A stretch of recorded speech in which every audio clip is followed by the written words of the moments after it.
ಧರ್ಮಸ್ಥಳ ದೂರು ಪ್ರಕರಣ ದೂರುದಾರನಿಗೆ ಏನಾದರೂ ಸಂಭವಿಸಿದಲ್ಲಿ ಸರ್ಕಾರವೇ ಹೊಣೆ ಎಂದ ನ್ಯಾಯಮೂರ್ತಿ ಗೋಪಾಲ್ ಗೌಡ. ನ್ಯಾಯಾಧೀಶರ ನಿಗಾದಲ್ಲಿ ತನಿಖೆಗೆ ವಿಶೇಷ ತಂಡ ರಚನೆಗೆ ಆಗ್ರಹ.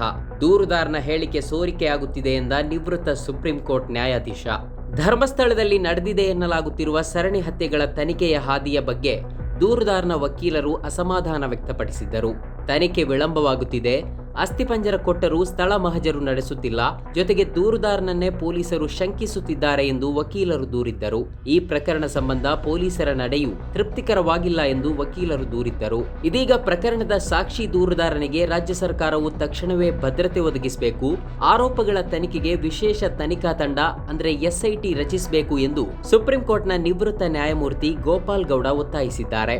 ಗುರುವಾರ ಬೆಂಗಳೂರಿನ ಪ್ರೆಸ್ ಕ್ಲಬ್ನಲ್ಲಿ ಕರೆದ ಸುದ್ದಿಗೋಷ್ಠಿಯಲ್ಲಿ ಮಾತನಾಡಿದ ಅವರು, ಮ್ಯಾಜಿಸ್ಟ್ರೇಟ್ ನ್ಯಾಯಾಲಯದಲ್ಲಿ ಹೇಳಿಕೆ ದಾಖಲಿಸಿದ ನಂತರವೂ ತನಿಖೆ ಸರಿಯಾಗಿ ಆಗುತ್ತಿಲ್ಲ.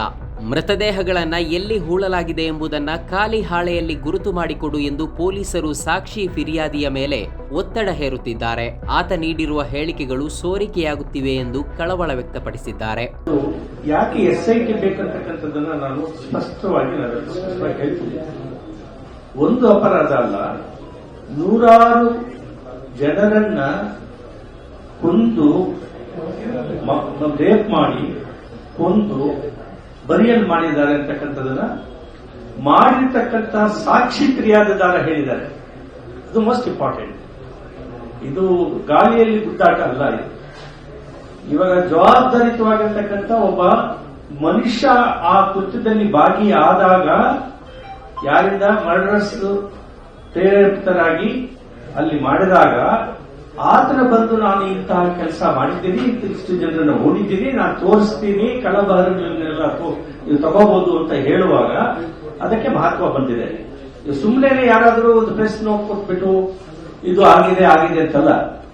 ಎಲ್ಲಿ ಯಾವ ಅಪರಾಧಿಗೆ ಒಳಪಟ್ಟಿರ್ತಕ್ಕಂತಹ ಮೃತದೇಹಗಳನ್ನ ಹೂಡಿದ್ದೀವಿ ಅಂದ್ರೆ ಆ ಸಾಕ್ಷಿ 164 ಇಂದಿನ ಕ್ರಿಮಿನಲ್ ಪ್ರೊಸೀಜರ್ ಕೋಡ್ ಸೆಕ್ಷನ್ ನಲ್ಲಿ, ಇವಾಗ BNSS ನಲ್ಲಿ 183 ಜಡ್ಜು ಮತ್ತು ಅವರು ಇಬ್ಬರೇನೆ ಅವರ ಹೇಳಿಕೆಯನ್ನು ಪಡೀತಾರೆ. ಅದಕ್ಕೆ ಮಹತ್ವ, ಪುರಾವೆಯ ಮಹತ್ವ, ಅದನ್ನ ಈ ಅನ್ರಿಬಟಬಲ್ ಎವಿಡೆನ್ಸ್, ಅದನ್ನ ಆ ಸ್ಟೇಟ್ಮೆಂಟ್ ನಾನು ಕೊಟ್ಟಿದ್ದೀನಿ ಅಂತ ರೆಕಾರ್ಡ್ ಮಾಡ್ಕೊಂಡಿದ್ದೀನಿ ಅಂತ ಮ್ಯಾಜಿಸ್ಟ್ರೇಟ್ ಟ್ರಯಲ್ ನಡೆಯುವಾಗ ಹೇಳಿದ್ರೆ ಅದು ಪುರಾವೆ ಆಗ್ತದೆ. ಬಹಳ ಮೋಸ್ಟ್ ಇಂಪಾರ್ಟೆಂಟ್ ಪುರಾವೆ ಆಗ್ತದೆ, ಎವಿಡೆನ್ಸ್.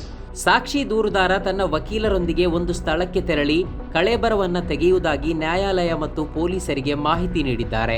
ಹೀಗಿದ್ದೂ ಕೂಡ ಪೊಲೀಸರು ಸ್ಥಳಕ್ಕೆ ತೆರಳಿಲ್ಲ. ಹೀಗಾಗಿ ತಕ್ಷಣವೇ ತನಿಖಾ ತಂಡವನ್ನ ಬದಲಿಸಬೇಕು. ಹೆಚ್ಚುವರಿ ಪೊಲೀಸ್ ಮಹಾನಿರ್ದೇಶಕರ ಮಟ್ಟದ ಪೊಲೀಸ್ ಅಧಿಕಾರಿ, ಹೈಕೋರ್ಟ್ ಅಥವಾ ಸುಪ್ರೀಂ ಕೋರ್ಟ್ನ ಹಾಲಿ ಅಥವಾ ನಿವೃತ್ತ ನ್ಯಾಯಮೂರ್ತಿಯ ಮೇಲ್ವಿಚಾರಣೆಯಲ್ಲಿ ಎಸ್ಐಟಿ ರಚಿಸಬೇಕು ಎಂದು ಒತ್ತಾಯಿಸಿದ್ದಾರೆ. ಸಾಕ್ಷಿ ದೂರುದಾರ ಮತ್ತು ಆತನ ವಕೀಲರಿಗೆ ಬೆದರಿಕೆ ಇದೆ. ಅವರಿಗೆ ತಕ್ಷಣವೇ ಭದ್ರತೆ ಒದಗಿಸಬೇಕು. ಅವರಿಗೆ ಏನಾದರೂ ಆದರೆ ಗೃಹ ಸಚಿವ, ರಾಜ್ಯ ಪೊಲೀಸ್ ಮಹಾನಿರ್ದೇಶಕ ಹೊಣೆಗಾರರಾಗುತ್ತಾರೆ ಎಂದು ನ್ಯಾಯಮೂರ್ತಿ ಗೋಪಾಲ್ ಗೌಡ ಹೇಳಿದ್ದಾರೆ. ಧರ್ಮಸ್ಥಳದಲ್ಲಿ ನಡೆದಿದೆ ಎನ್ನಲಾಗುತ್ತಿರುವ ಸರಣಿ ಹತ್ಯೆಗಳು, ಅಲ್ಲಿ ನೂರಾರು ಮೃತದೇಹಗಳನ್ನು ಹೂತಿರುವುದಾಗಿ ವ್ಯಕ್ತಿಯೊಬ್ಬ ನ್ಯಾಯಾಲಯದಲ್ಲಿ ಹೇಳಿಕೆ ದಾಖಲಿಸಿರುವುದು ಸದ್ಯ ರಾಜ್ಯಾದ್ಯಂತ ಮಾತ್ರವಲ್ಲ, ರಾಷ್ಟ್ರ ಮಟ್ಟದಲ್ಲೂ ಭಾರಿ ಸುದ್ದಿ ಮಾಡತೊಡಗಿದೆ. ಅದರ ಬೆನ್ನಿಗೆ 2003ರಲ್ಲಿ ತನ್ನ ಮಗಳು ಅನನ್ಯ ಭಟ್ ಧರ್ಮಸ್ಥಳದಲ್ಲಿ ನಾಪತ್ತೆಯಾಗಿದ್ದಾಳೆ. ಆಕೆಯ ಅಸ್ಥಿಪಂಜರವನ್ನಾದರೂ ಹುಡುಕಿಕೊಡಿ ಎಂದು ಆಕೆಯ ತಾಯಿ ಸುಜಾತಾ ಭಟ್ ಧರ್ಮಸ್ಥಳ ಠಾಣೆಯಲ್ಲಿ ದೂರು ನೀಡಿದ್ದಾರೆ. ತಾನು ನೂರಾರು ಮೃತದೇಹಗಳನ್ನು ಬಲವಂತವಾಗಿ ಹೂತು ಹಾಕಿರೋದಾಗಿ ವ್ಯಕ್ತಿಯೊಬ್ಬ ಜುಲೈ 11ಕ್ಕೆ ಅಸ್ಥಿಪಂಜರದೊಂದಿಗೆ ಬೆಳ್ತಂಗಡಿ ನ್ಯಾಯಾಲಯಕ್ಕೆ ಆಗಮಿಸಿ ಹೇಳಿಕೆ ನೀಡಿದ್ದರೂ ಪ್ರಕರಣದ ತನಿಖೆ ನಿರೀಕ್ಷೆಯಂತೆ ಆಗುತ್ತಿಲ್ಲ ಎಂಬುದು ಅವರ ವಕೀಲರ ದೂರಾಗಿದೆ. ಬುಧವಾರ ದೂರುದಾರ ತನ್ನ ವಕೀಲರ ಜೊತೆ ಧರ್ಮಸ್ಥಳಕ್ಕೆ ಬಂದು ಹಾಗೆ ವಾಪಸ್ ಹೋಗಿದ್ದಾರೆ. ಆತ ನ್ಯಾಯಾಲಯಕ್ಕೆ ಹಾಗೂ ಪೊಲೀಸರಿಗೆ ಹೇಳಿಕೆ ಹಾಗೂ ಅಸ್ಥಿಪಂಜರದ ಸಾಕ್ಷ್ಯ ನೀಡಿ 1 ವಾರವಾಗಿದ್ದರೂ ಯಾವುದೇ ಮಹಜರು ನಡೆದಿಲ್ಲ. ಕೇಂದ್ರ ಮಹಿಳಾ ಮತ್ತು ಮಕ್ಕಳ ಕಲ್ಯಾಣ ಸಚಿವೆ ಅನ್ನಪೂರ್ಣ ದೇವಿ ಅವರು ಕೂಡ ಈ ಪ್ರಕರಣದ ಸಮಗ್ರ ತನಿಖೆ ನಡೆಯಬೇಕು ಎಂದು ರಾಜ್ಯ ಸರ್ಕಾರವನ್ನ ಆಗ್ರಹಿಸಿದ್ದಾರೆ. ಈ ಪ್ರಕರಣದ ತನಿಖೆಗೆ ಎಸ್ಐಟಿ ರಚಿಸಬೇಕು ಎಂದು ರಾಜ್ಯ ಮಹಿಳಾ ಆಯೋಗದ ಅಧ್ಯಕ್ಷೆ ನಾಗಲಕ್ಷ್ಮಿ ಚೌಧರಿ ಅವರು ಒತ್ತಾಯಿಸಿದ್ದಾರೆ. ನಿವೃತ್ತ ಪೊಲೀಸ್ ಅಧಿಕಾರಿ ಪ್ರಣಬ್ ಮೊಹಾಂತಿ ನೇತೃತ್ವದಲ್ಲಿ ವಿಶೇಷ ತನಿಖಾ ತಂಡ ರಚಿಸಿ ತನಿಖೆ ನಡೆಸಬೇಕೆಂದು ದೂರುದಾರನ ವಕೀಲರು ಆಗ್ರಹಿಸಿದ್ದರು. ಅದೇ ಆಗ್ರಹವನ್ನ ರಾಜ್ಯದ ಹಿರಿಯ ವಕೀಲರ ತಂಡವೂ ಕೂಡ ಸಿಎಂ ಅವರನ್ನ ಭೇಟಿ ಮಾಡಿ ಆಗ್ರಹಿಸಿದೆ.